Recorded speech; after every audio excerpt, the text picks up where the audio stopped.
Okay. So once we had a sewing machine named Pfaff. Some people say Pfaff, some people say Pfaff, some people just don't say. Born in Germany, built by Germans.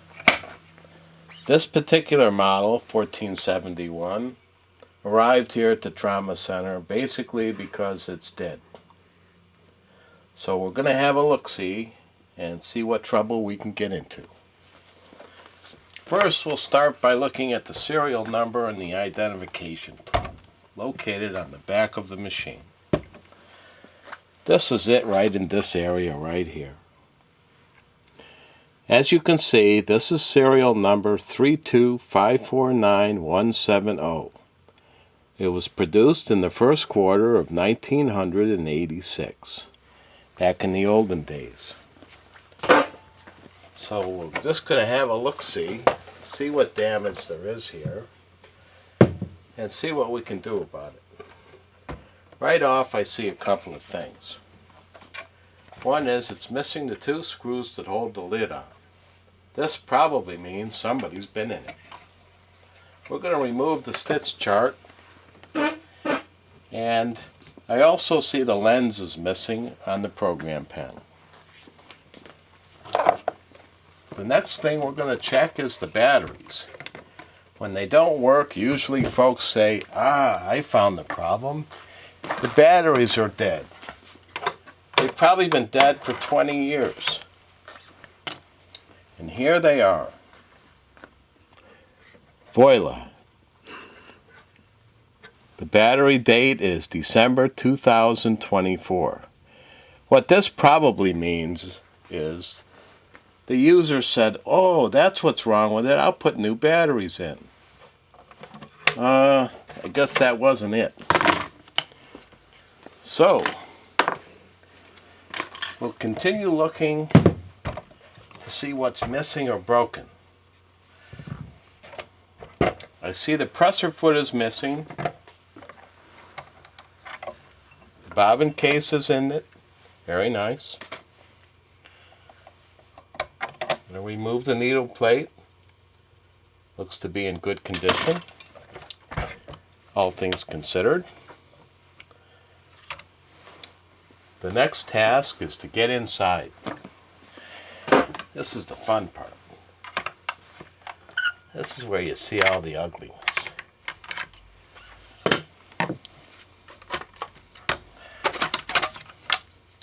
Okay, let's start right here. This used to be a roller that's now just a hub.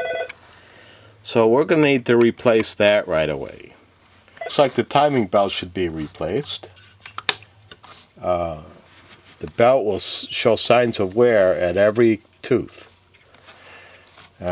which will lead to slipping.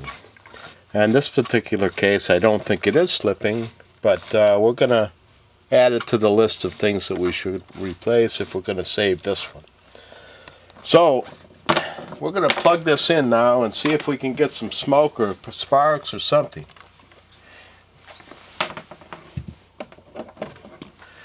Uh-oh. It works. Now what are we going to do? Now we're going to plug the foot control in and see what happens. What happens is it runs normally, somewhat. So we're going to continue to take the machine apart until we find out why the customer says it's dead.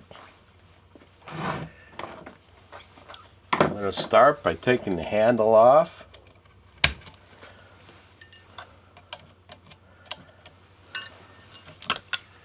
And I'm going to take the trim off, which is usually broken.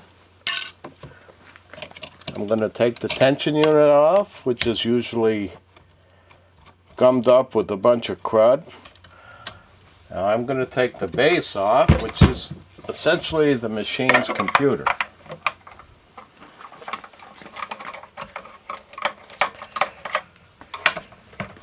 And if you're wondering who this genius is doing this, my name is Glenn Smith. My nieces and nephews call me Uncle Creepy. And you can see why. Anyway, I've been at this a while. And I've discovered that these German-made machines, although they can be a bit temperamental at times, are very well made and very well thought out. However, even good stuff doesn't last forever. So we're going to try and bring this one back for a few more years. Don't try this at home.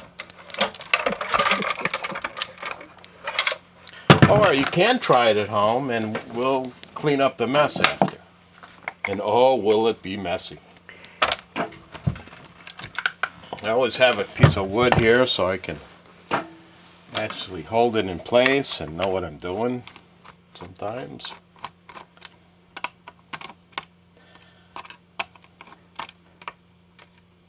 And the other good thing about this is there are no more parts available for these machines. We're all used to built-in obsolescence, and this is just another case of that. However, we saw into the future a few years back and we bought a bunch of parts. So we're in pretty good shape for parts for these bad girls. And as a result, I'm happy to say that a lot of them end up here. And we get a chance to save a few. My suspicions here is that the motor brushes have gone bad.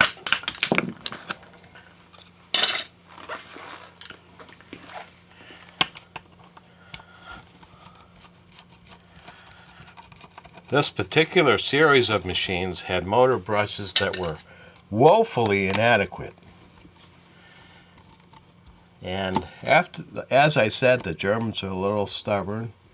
So after a few years of getting beat up by it, they increased the size of the brushes to a ridiculous size. So now they never wear out. Well, never might be a bit of a reach. But you get the idea. Now we'll fish the motor out. Voila. I'm going to take the program panel off because the whole deal is going to get cleaned. We have a cleaning process like no other. Make this bad girl look new. Okay. So the bearings, main bearings are right here. They're also referred to as bushings. They're in good shape, so they won't get replaced. This is as far as we're going to take the machine apart for now. Now we're going to move on to the motor.